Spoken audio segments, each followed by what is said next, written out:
We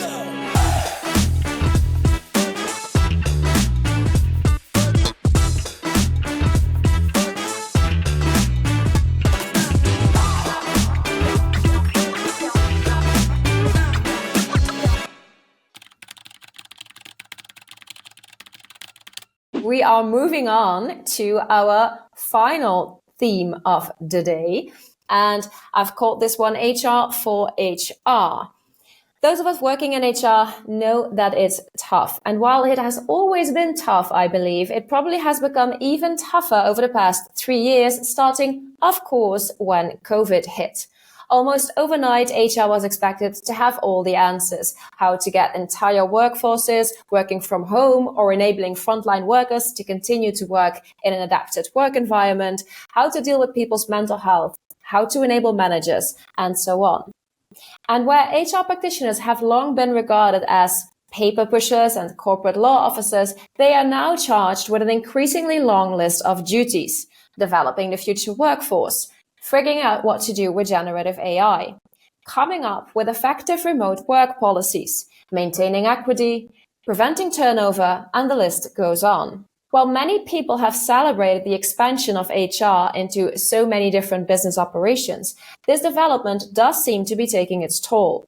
According to a poll by Sage, 95% of HR leaders and C-suite executives say that being in HR is too much work. 81% of HR leaders say that they're personally burnt out, and 62% say they're considering leaving the field.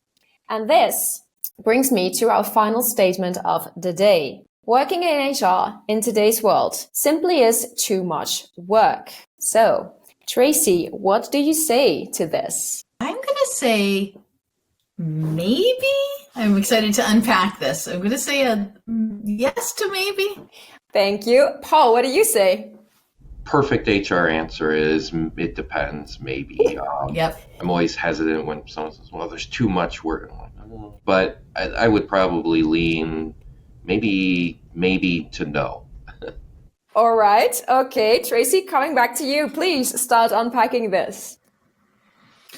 Yeah, there's a lot to unpack. So, and as we're watching this, I'm leaving my 30-year corporate career and leaving my company, right? And I am the last one of my HR friends to do that. My local-ish group and everyone that I know has either not. That's a broad generalization again, but almost everyone that I know has either left their job in the past 3 years or left the profession entirely. And certainly I know a lot of people who left to do what I'm doing. And there's lots of reasons for that. And so I experienced a really terrible burnout, not in the midst of the height of the pandemic, because I felt like I had a purpose that all, fell on me and fell on my team. And I tried my best to protect the team. So, and we were in person. So I'm answering calls going either, yes, you can come in, or no, you can't, knowing that could literally be life and death in the early day.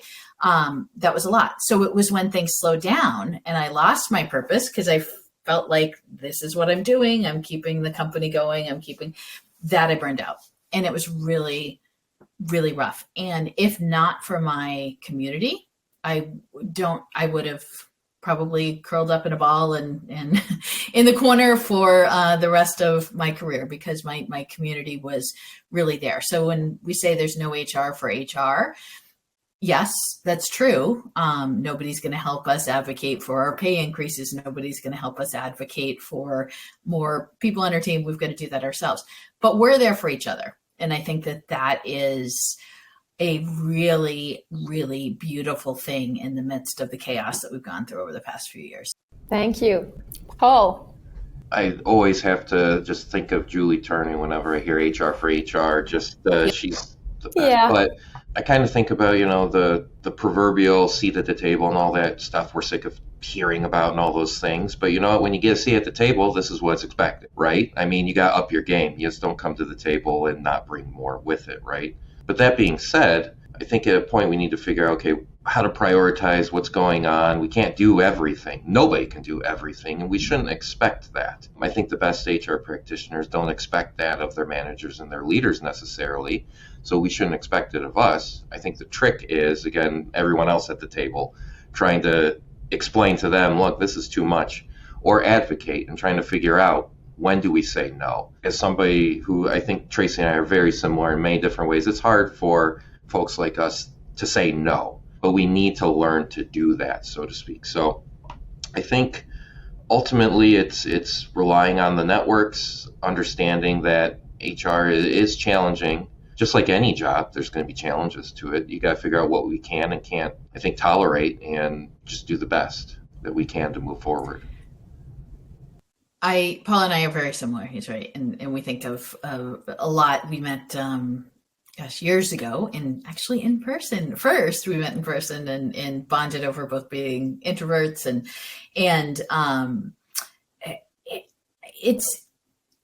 this is really, really complicated because having worked for CEOs for 20 years, I can say pretty confidently, most CEOs understand most business verticals.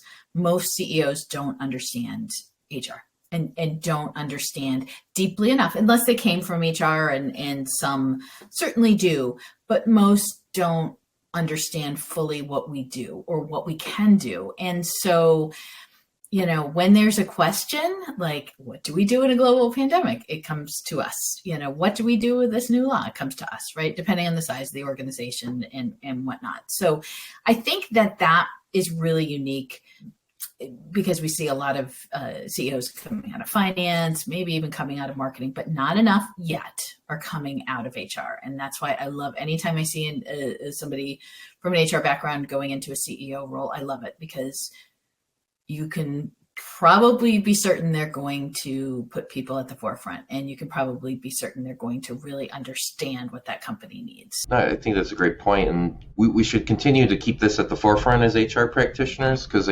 I've been seeing articles pop up here and there, and take it with a grain of salt to a degree, but when it pops up, you notice that HR practitioners are leaving the profession. And I think if you ask people in a room that's fully no consequences for what you say and all that, I would guarantee majority, if not almost super majority, would have said, yeah, I thought about leaving the profession. That's not good. So I think we need to figure out and turn inwardly of figuring out how do we be HR for each other, and how do we, as we're taking care of the employees, like we talked about in the last topic, remember every single HR practitioner is also an employee. So how are we building these programs with us in mind as well? Yeah. So this is very interesting. I think what both of you are saying here. I have two things that I would like to ask you about here. So the first one is to Tracy's point about a lot of CEOs not necessarily knowing what it really means to be in HR. Now, I am all for what Paul was referring to during our second debate, and that is taking our own responsibility wherever we can. And so that also goes for us in HR as to, okay, it's our responsibility, I believe, to basically let people know where our boundaries are in terms of what we can take on. I think that is up to us, because I do agree also with what you said, Paul, about if we want that proverbial seat, then that's what comes with it. So I'm all for, yes, taking our own responsibility and doing what we can ourselves. However, when I heard you talk, Tracy, I was thinking, isn't then there also something to be said for creating some kind of awareness on the side of CEOs in terms of their understanding of what it actually means to do HR? Yes, please let me hear some, and perhaps then some thoughts as to how can we achieve that? Yeah. So this is part of in early days of my practice, I've had a chance many times to speak in front of groups of CEOs or senior leaders, particularly in our industry or adjacent industries. And I absolutely love it because I really feel like I'm bringing something new to them. And I think this is a whole other debate of, is it the company? Is it the person? So sometimes it's the CEO, sometimes it's the leadership team. Sometimes it's a person in HR, either not knowing their talents or capabilities, or not having the chance to be bold and brave enough to step up and share those with their CEO. So, a client that I'm working with is in that situation. We've had an HR director for nobody elevated in that role. They heard about me and were like, this is what I want to do. And so it's complicated and it's a lot, but sometimes it's CEOs not caring and sometimes it's CEOs not knowing. Yes. Paul, do you have anything you'd like to add? I just think it's a great idea that, no one is going to be advocating for you if you're not advocating for yourself. And even others advocate for you. Who's better to advocate for you than yourself? And we have to take that responsibility by showing them everything that falls on our plate, whatever that ends up being. So I love hearing that. A great way of doing it is Tracy in front of groups of CEOs and all that. And it's not like HR generalist at X company is going to do that or all that, but it's a start. Right. And advocate for yourself. Hopefully it goes up and then it can come back down as well and go back and forth. But you're right. If it doesn't start at the CEO and they don't understand or all those sorts of things, it'll be that much harder of a battle. So sometimes it's hard to do that. And it was really hard for me to do that in my career. And you're right. But I think also, at least I feel a responsibility to advocate for others when they don't either feel safe or for some reason they can't advocate for themselves. So that informs a lot of the work I do in this area. So those of us who can speak up and speak out or share our experiences, I think absolutely should, and help others learn to. Yes, and this is actually this is a nice bridge, I think, to the other thing that I wanted to ask you both about, because you're saying like, yes, if others cannot advocate for themselves, and I'd like to do that, but I think a good point, and I think it's something that Paul or both of you mentioned already, is okay, so but who is actually advocating for HR? And also both of you said that you're very similar in that sense, that you're not necessarily people who say no immediately or who maybe find it not that easy to say no. I think that goes for many of us, by the way. But yeah, so a question here or a thought is, how can we actually become better at that, at advocating for ourselves as HR? Paul, I would like to start with you, please. It's a great question, and the only way it can happen is by doing it. I mean, just to be frank, it's like when you're trying to build a muscle or get stronger in a certain area, you have to break down that muscle and it builds back up. It's the same thing with a skill that you're trying to build. You're not going to be good at it right away. And you might be downright awful at it, but you have to start somewhere. So figure out, what's just something small that you can advocate for yourself for. Maybe it's just, getting more coffee in the laundry. It's something very small. And that's a horrible example, but hopefully it hits home. And build up from there over time, because the more you do it, the better you're going to get at it and the more confident you're going to be with it. It's just like, again, building that muscle to where you want to get bigger in whatever area. It's the same thing with that. I would add, and I love that, and I would add, watch others. And if you see someone advocating for themselves, or you hear someone, or you have a friend, talk to them and have them walk you through, especially if it's a friend and you feel comfortable with it, have them walk you through that process and what that looked like and that felt like. And like Paul said, start small.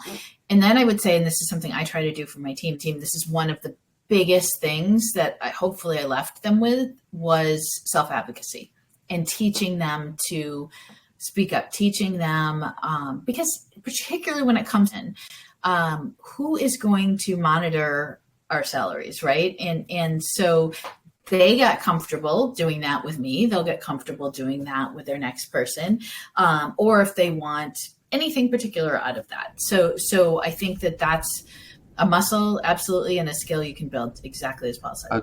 One quick thing that just popped in my head, I think is a great point that Tracy made me think about was, how many times as HR leaders do we have that manager that's like, this person just countered, they didn't want the money is super generous. And my first thought is, good for them. I mean, they're advocating for themselves.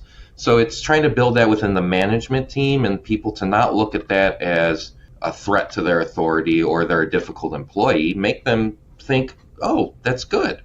We want our employees to be advocating for it. Now, it doesn't mean we can give it to them per se, but we want that attitude at least. So I think that's important too, of building it in your culture of where you're at. Yeah, 100%. I love what you were both saying here, actually, the self-advocacy, and also what you just added, Paul, about indeed that mentality of like, oh, wow, good for them, rather than thinking like, whoa, they refused that. How dare they refuse that? Because it was such a generous offer. One final thought perhaps on this, and also because I think that's adding a bit of a positive note to this discussion, is that I think it's already good that we're having this discussion. Why? Because, I mean, yes, we have a lot of big themes that are being shoved onto the plate of HR. Okay, take care of this, take care of that, take care of that, take care of that. I think that in itself is a very good thing. And I have the feeling that this is also something we're figuring it out, not just in HR, but as organizations, because this is something relatively new still. So yes, we're getting heaps and heaps of extra topics that we should take care of. But I think at some point, and this is partially due to ourselves, or thanks to ourselves, hopefully, there's going to be a better balance, if you understand what I'm trying to say, because we are going to get better at saying no or finding solutions, working together with other departments in the organization. So at some point, we're going to hopefully get to this sweet spot where we have all these super interesting topics that we are being asked for our opinion and to take care of. But we're also good at this self-advocacy part. What are your thoughts on that? That we're in the midst of this, I don't know, it kind of feels like an in-between period where everybody is trying to figure out, okay, what is actually going to be HR? What is not? What do we want? What can we do? I hope this makes sense. Let me know what your thoughts are on that. Paul, let me start by you. No, that does make sense. And when I give talks or speak with other leaders in the industry or outside, whatever, I always say, we are in this period. HR has always evolved. I mean, I'm the personnel department to the HR department to the people and culture, people operations, wherever you want. We're in that shift now. Whether you call it HR 3.0 or HR redefined or whatever it is, this is a phenomenal opportunity for us to level set and to say that there's always going to be that compliance piece, but we're not defined by the compliance piece. We have this value added piece, and there's more to it. So it's rough. It'll be challenging and difficult for some folks, but iron sharpens iron, and there's no movement without friction and all those sorts of things. So if we don't grab it now, I'm not sure HR ever will, quite honestly. But there's plenty of leaders like Tracy that are at the forefront of this. So I feel very positive and optimistic of where HR in the industry, the profession's going. Tracy? So thank you. And I think it's scary and exciting, I think, at the same time. And I think there's still a lot more work we have to do as a profession, particularly when it comes to DEI/BJ issues. We're not there yet. As a profession, as a society, a lot of people have worked really hard, but there's a lot more we can do. And then there's a lot more that companies can do to elevate the position of HR, to recognize all of the talented people that they have in their organization. So we are at a real tipping point, and I think it's incumbent upon us to grab a hold and move forward, but also bring others along.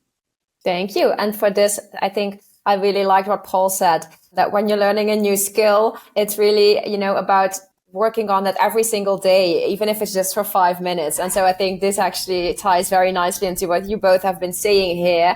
I think this is also something that we should be putting attention towards to every single day, even if it's just for a few minutes, and even if it starts with small things like the coffee example, Paul. I quite liked it, actually, the coffee example. But yeah, I do think it's something to be working on a daily basis if we want to get these results. And this is also something that each and every one of us can do, I think. Fantastic. Well, I didn't know if you wanted to say something, Paul. No? Okay. Awesome. Well then, and this brings us to the end. I want to really, really, really thank you so much, both of you, because I know that you are super busy. So thank you so much for making the time and for joining me for this episode of HR Debatable. Thank you for having me. It's a pleasure. Thank you for having us. They said both together. That was very nice. Both. Yeah. Always great to talk with Paul, and always great to talk with you, Neely. Yes, I echo.